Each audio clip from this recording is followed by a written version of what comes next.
जय गुरु। Rajshree tasty food में आप सबका स्वागत है। आज हम श्री श्री बड़मा की तिरोधान तिथि उपलक्षे हविषान्न बनाएंगे। जो उपासना बुक में जो उसका प्रोसीजर है, उसको प्रोसीजर में मैं आज बना के दिखाऊंगी। चलिए उसका प्रोसीजर।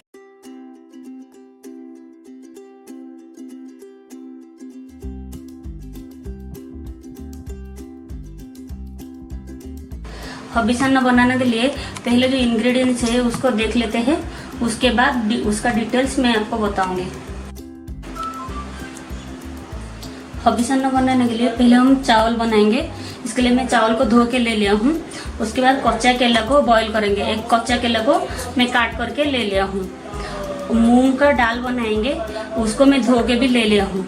सिंधे नमक, ये है हरीड़ा, आंवला और जौ। और तिल का चटनी बनाएंगे। देसी घी चाहिए, एक पका हुआ केला, एक पका हुआ आम और दूध। चावल बनाने के लिए हम पानी को गर्म करके ले लिए हैं। ये चावल हम उसमें देंगे।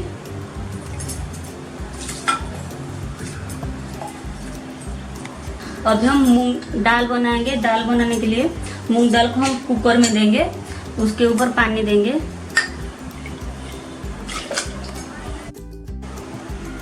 उसमें हम ये सिंधे नमक, उसको रॉक सॉल्ट भी बोलते हैं, उसको ही देंगे। उसमें हल्दी या जनरल नमक नहीं देंगे। लगा के उसको बॉईल करेंगे। अभी कच्चा केला को भी हम बॉईल कर लेंगे। राइस हाफ बॉईल हो गया है। अभी राइस में ये हरीड़ा, आंवला और जौ को देंगे। अभी दाल ये सब बॉईल हो रहा है। उसके बीच में हम लोग तिल का चटनी बनाएंगे। तिल का चटनी बनाने के लिए हम एक ग्राइंडर जार लेंगे। ग्राइंडर जार में तिल को देंगे, उसके ऊपर थोड़ा सा सिंधे नमक देंगे और हल्का सा ही पानी देके उसको ग्राइंड करेंगे। अभी तिल का चटनी बनकर रेडी है। उसके साथ साथ कच्चा केला भी बॉईल हो गया है और मूंग दाल भी हो गया है और राइस भी बन चुका है। अभी कच्चा केला को हम स्मैश करेंगे।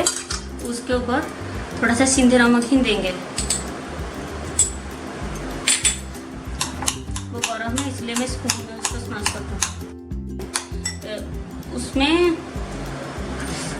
अभी कच्चा केला स्मैश हो गया है। अभी उसको साइड में रखेंगे।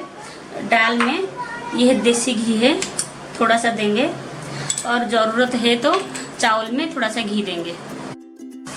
अभी सब कुछ रेडी हो गया है। अभी हम सर्व करेंगे। राइस, दाल, तिल का चटनी, कच्चा केला का चटनी, पका हुआ केला, आम, ये दूध। अभी हविषान्न का थाली रेडी हो गया है। उसका जो खिचड़ी वाला प्रोसेस है मैं उसको मेरी नेक्स्ट वीडियो में अपलोड करूंगी। जय गुरु।